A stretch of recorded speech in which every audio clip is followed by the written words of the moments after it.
everybody. Happy new week. I hope you're doing amazing. And we are back after school holidays for our Monday morning interviews with recently published authors of ours. And we have the amazing Maree here right next to me with her book behind her, Emotional Storms.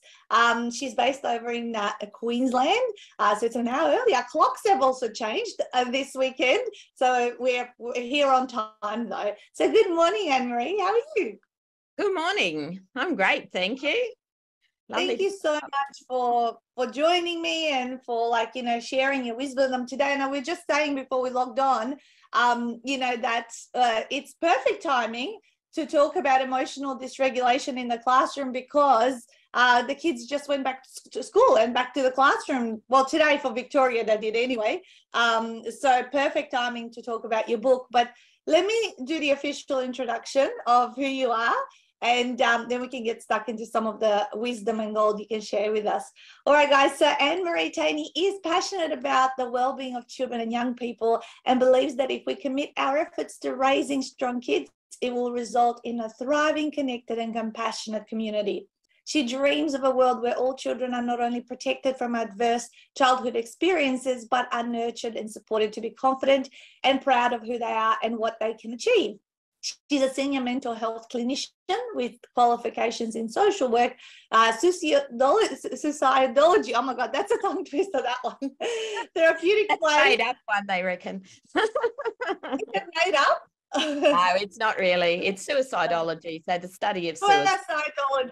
There you go. Suicidology, therapeutic play and creative arts and health. Maree is a mother of 4 adult kids, has an amazing grandchild, and loves working with the kids in her community. So as you can see, there is the book behind her called Emotional Storms, which is hot off the press. A couple of months ago, it came into her hands, and we were blessed to work through our retreat program with you. So Maree, tell me, how long had you wanted to write a book before you actually finally did it, and what was the kind of the defining moment as to why you decided to finally do it?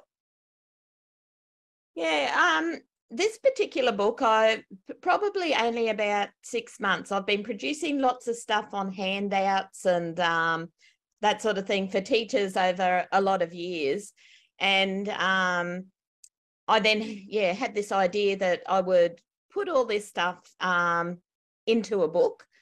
And then I started having, because I started on it and wasn't getting very far, did a bit of a search on the internet and actually checked out a few programs, but found your program and listened to that and went, oh yeah, this clicks.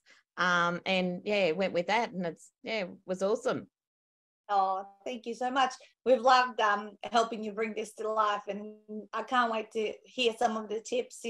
Maybe share with me, what will people get from reading the book? What's inside? Share a little bit of, kind of the content that's in Emotional Storms.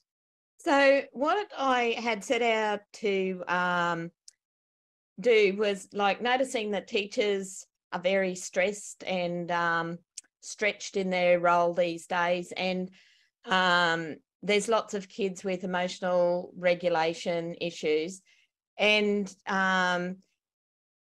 trying to let teachers know about some of the causes of dysregulation, because then you can problem solve rather than think that it's actually directed at you. And so, there's lots of different things lead to emotional dysregulation. And often it is that the kids can't actually do what it is you're requiring. And that may be because of their developmental age doesn't match with their chronological age. It can be about them having neurodiversity, so ADHD or autism. It might be that the kid has just a developmental delay. It may be they have FASD, so fetal alcohol spectrum disorder, that there's a whole heap of reasons why a brain may not be at the stage that you think it is. And so therefore it may not be able to control impulses and organize their work. And, you know, it's not that they're choosing to be difficult. It's just that they're not able to do that at that time. And it's skills they need rather than, I know, punishment for not doing the right thing. Yeah. So you talk about preventing rather than letting it go into a big storm, as you like to call it. You know, what are some preventative things that you know, we can help children, you know, with in order to avoid the turbulence and the storms? Yeah. And I suppose I started the chapter, the book with teachers looking after themselves to start with, because we often, you know, it's the kid needs fixing. Sometimes we need to look to ourselves first and just make sure we're okay first, because when we're stressed, you know, our diet falls off, we might do more drinking or smoking, we mightn't have exercise and all those sorts of things, which means we're not in a position to be able to co-regulate the child. And the child needs lots of experience of co-regulation before they can regulate themselves. So first of all is self-care. And then there's doing preventative things. There's a whole lot of, you know, using music, using art. There's drumming, mindfulness. I do emotional freedom techniques. So tapping's a very effective way of calming emotions if they do escalate. But if you get in early and do this regularly, your baseline of calm in the classroom is much higher. Yes. And the other thing is about being aware of, like I said, self-care, but also being aware of your impact on the class. So, you know, you've got it, like in the book I say you've got a lot of control over the weather in your classroom. So whether storms are up or not, that we've got much more control than we sort of think. And if we use our body language and our verbal and nonverbal communication effectively, we can actually control the calm. You know, if you're in some groups, you can really feel the tension that as soon as you walk into a room, you can feel the tension and you're not comfortable in it. Well, kids are really susceptible to feeling what's going on. So they need to feel safe to be able to learn. And so if there's all this tension and that in the classroom, that makes it really hard for them to learn. And so if they're already here, it's not going to take much to push them over the edge. So using these strategies regularly is really important. And, you know, like teachers are really pushed for time in their day of fitting stuff into their day. Yeah. And so they sometimes find it difficult to put something new in. But I suppose it's about recognising that putting 5 minutes here in will actually gain you time and learning, because kids need to be calm to learn, to access the learning part of their brain. So, you know, it's about, learning that less is more, rather than pushing information. Sometimes even us as adults, often think, oh, I'm going to work 12-hour days and I'm going to get so much done, but you're not as effective after a certain period of time, or if you're not taking regular breaks and you're just kind of being busy for the sake of being busy. So what you're saying is it works the same way. They're just mini adults, people. Sure are, hey, that, and I think that's sometimes something we miss, like if we go to, I don't know, a conference or something, and we need to sit still for a length of time, we get really restless and we want to stand up and we want to move and we want to go to the toilet and get a drink. And nobody says, no, we can't. Everyone says, do what you need to do to maintain your focus. If you need to chew gum, well, so be it. But kids, we have a higher expectation of, and for some kids, they've got real struggles with that. Yeah, and not everyone is the same. So I love the suggestions of bringing in some of the different modalities of tapping, of mindfulness. And I know schools are doing their best to bring more of these practices in. But as you say, especially like the environment as well, perhaps, how's the classroom set up? When you walk in, do you feel calm, or is there a lot of clutter everywhere? And it just makes you like just go crazy. No, there's like teachers are under so much stress at the moment because there is a shortage of teachers. They're getting asked to do more and more administrative stuff, as well as their, teaching in the classroom. And there are so many kids who are struggling. Their job is really hard. And if they, can see their way clear to introducing some of this stuff, though, if they're doing tapping with the kids, that's actually calming their amygdala as well.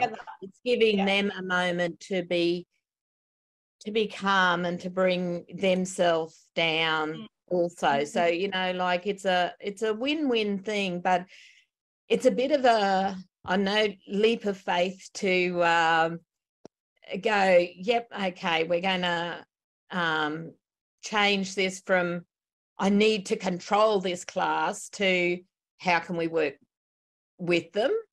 Yeah.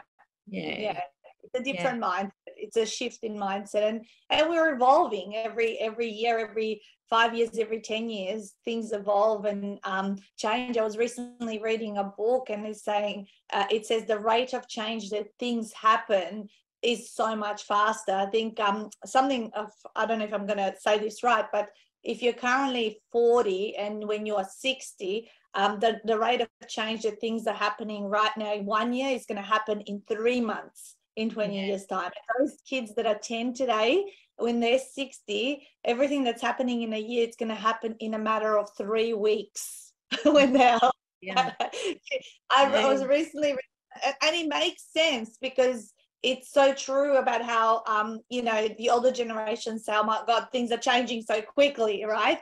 And that's what the kids not only they need to learn emotional regulation, but they got to keep up with all these changes. And sometimes also the difference in generations makes it, how do you keep up with it all for the teachers who are older than the children, right? Oh, I think you're frozen at my end. Let's see if it comes back, you guys. I think I've lost Anne-Marie. All right. By the way, thank you for those of you that have joined us. Good morning to Janine, Pauline, Lee, Leanne as well. Those of you that I can see there watching, hopefully you've picked up a couple of tips. It always is really important to always start from ourselves. I don't know about you guys, but I love the quote, be the change that you want to see in the world. There it is. She's rolled. Oh, you're my all good. I took over some of the teaching. It's all good. Can you hear me now? All right. Looks like her internet is a little bit. Oh, here you are. You're back. Yeah, it's just joining Yes.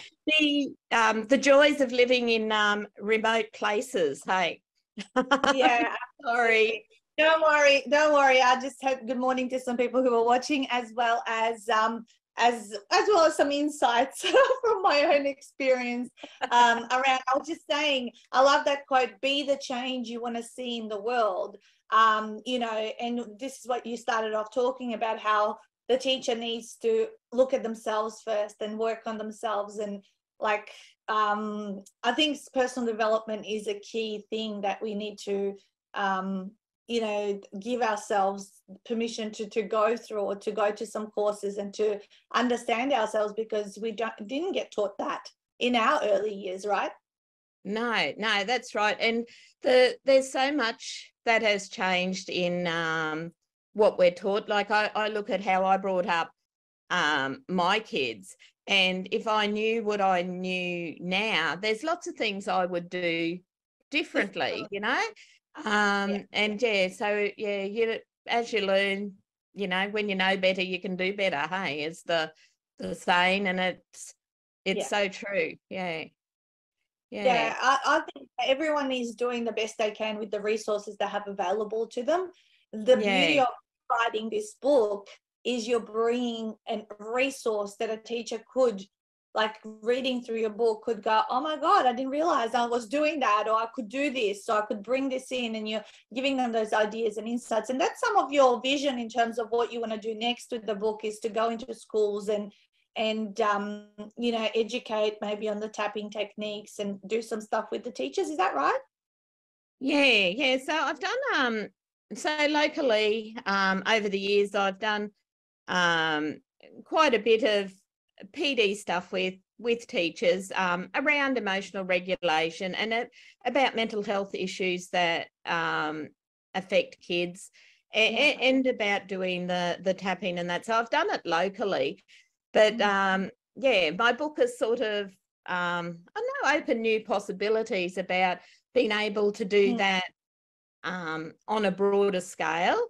And I think that's the thing, there's so many suggestions in the book of different stuff that you could change, but the thing is finding the things that you're comfortable with, that sit well with you, and that you can pick up and run, like you won't want to do everything that's in the book, but finding the things that click with you so that you can make it your own, adapt it to what works for you, because there's no this will work for everyone and this will work every day, like it's people I know if they've got the knowledge and then they adapt and change to what suits their situation, because I know nobody likes someone to come along and go, I've got all the answers, and if you do this, the world will be great, because it's not like that.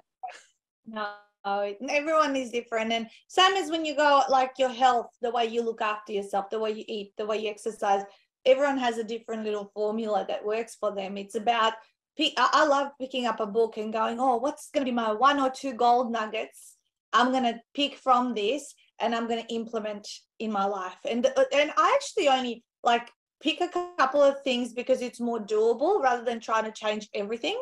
Absolutely. Dora saying, thank you for your insights. Bringing up kids now is so different. Is it suitable for those at home too, or mainly for teachers? This is what Dora's asking. Yeah, so I wrote it aimed at teachers. However, there's lots and lots of information in there that's that parents would find useful as well.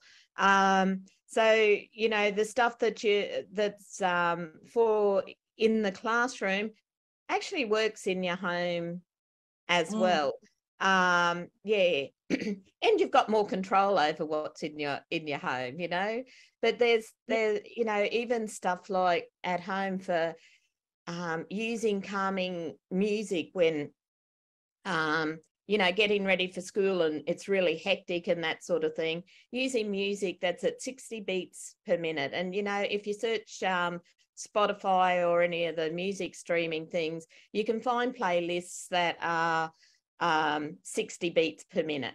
And just having that playing in the background can keep your heart rate down, keep and keep things calmer. So it can actually start your day better by something as simple as that.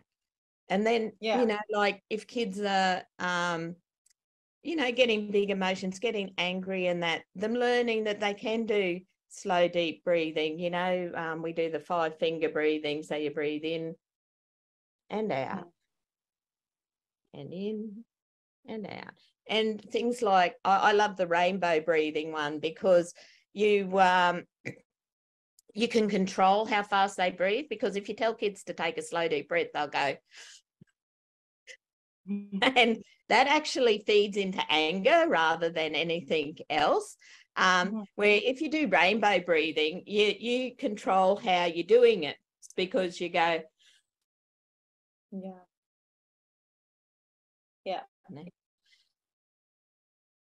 You know, that you can control the rate by how your arms move, and you can also, so you can controlling the rate they are breathing, but you're also adding movement in, which is really good for, you know, you've got tight muscles and stuff that you actually, and I often tell kids, you know, when we're doing the breathing, roll your shoulders, you know, because you then feel the tension release. And it's really interesting with kids when you go, can you feel that in your shoulders? You know, did that work for you? And that so many kids have got that tension in their shoulders too, and that they can feel that release. And that's really good for them to be able to feel it, because they'll then do it again when they need to, you know? Yeah. That's amazing. Those are really cool practical things. I love the finger one that you just explained. That one's cool. Julie, Darcy's school do rainbow breathing all the time. When I did my placement there, I learned about it. I do it myself sometimes too. And Dora says, thank you. Sounds like it might be good for us grandparents who help out with this new generation. I would, I mean, and so many people do homeschooling as well. So, you know, that's, I think it would be suitable for anyone taking care of the younger generation. And, you know, in the environment, like the last 4 days of the school holidays, we've come back from the Gold Coast to Melbourne, and we every year do mission declutter in our house, and we go through every single room, every single drawer, and the kids are now at the age where they can do their own, make their own decisions, and then there's the inspection at the end to make sure they've gotten, you know, but you can see actually they did not go out with friends because their home was like super organized. They found lots of things that they didn't realize they had. Things got cleaned up, so they're outside playing, jumping on the trampoline. Like, we've opened up the summer season here, and they're enjoying their just space and environment. So I think environment is huge, you know, in terms of, you know, how they are, because I'm big on just having minimal, so there's no clutter, so we can have clear spaces. And I think that a lot of people sell, you know, clear desk, clear, you know, everything you can get started with. Works for every age group, I believe, like, you know, environment and all of those things you suggested, music, mindfulness, you know, that's definitely going to prevent the turbulence that we can experience. So tell me, you know, how long did it take you to write the book? Overall, like, you know, you went through the retreat program. You know, talk to me a little bit about the process and how you enjoyed going through the publishing journey. Yeah, so what I found really helpful was, so I did the call with Stuart in January, and then the retreat in February. But from the call in January and getting the book unpacked thing, I really liked having that, and then doing the chapter unpack. so that I had it sort of all planned, and could just write it. And that just worked really, really well for me. And like, it took me a little bit longer than I'd estimated at the retreat to actually get the book together. But like, I'd talked to Stuart about that too, that I was better off it not being a stressful journey and enjoy the process rather than pushing to a deadline, because they're, you know, while you sort of need a deadline for motivation, you don't want it to be a stress-inducing one either. And and so it worked really well. And then once I got it all completed and getting it to the editing was really awesome. My editor was awesome with, you know, the feedback she gave to me, and that she I know really clicked with what I know my style of writing as well. Beautiful. Yeah, that's wonderful, because you want your voice to remain and the concepts in there. And yeah, I believe the unpacking truly removes that writer's block, because you've got it all there. You just need to now execute, right? Yeah. The only thing I sort of added to it was the using the tapping myself. I used that a fair bit over my time of doing it. One for getting focus, for being able to, I'm going to sit down, this is what I'm going to do. And, you know, so I use, because it's something I use regularly. And also I was anxious about the reception of my book locally, because I do live in a really small town. And and again, use the tapping to sort of calm my body and calm my brain, just like I teach the kids, because we all need it, hey, you know, like, so the emotional regulation for the kids is also about emotional regulation for the adults. And so I think the book would be great for have tips for everybody. I love that. Beautiful. Well, where can people get the book? So www.emotionalstorms.com.au is the landing page that you can order through. Yep. Here it is on the emotionalstorms.com.au, and you can add it to the cart there. You can read a bit about the book, about Anne-Maree there. Of course, I'll share a little bit closer the cover, in case people can't see it behind you on the screen, as bigger on the screen here. Here it is, you guys. The brain held in the, protectively being held within the hands. I love that cover. It's so powerful. So yes, and also the book is available on all your good online reseller stores as well. You'll be able to find it on the Amazons, Booktopia, Barnes and Noble, all of those. But if you wanted signed directly from Anne-Maree, go to her website, emotionalstorms.com.au. It's been an absolute pleasure. I think you still have brought out the book in a very quick period of time, a February retreat with a book in hand by July. That's pretty good. Like, that's literally 5 months. If you think about it. And 6 months all up from the day you probably began with Stuart's session.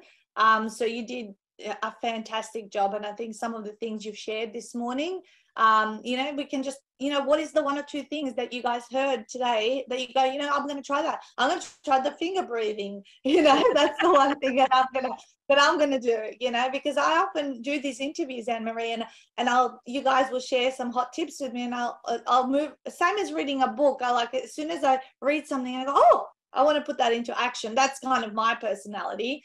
So that's what I'm taking away. So if you have listened to this interview, what's one thing, comment down below on the chat, you know, that you are going to do from what you heard. You know, I'm sure we're all have young people around us, whether if you're not a parent or a grandparent or a teacher, doesn't matter. You probably are still, you know, you are in situations where you would be around young people and children. So that would be, you know, something that you could, you know, add to the calm and the prevention to help other And adults. spread calm everywhere.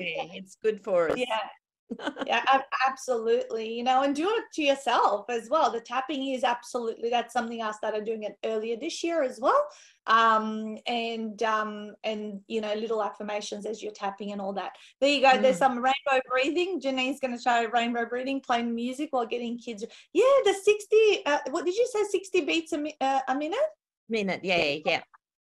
I've never heard of that one, but that is actually great. Another practical one I'd love to try as well. Investigate tapping from Janine as well.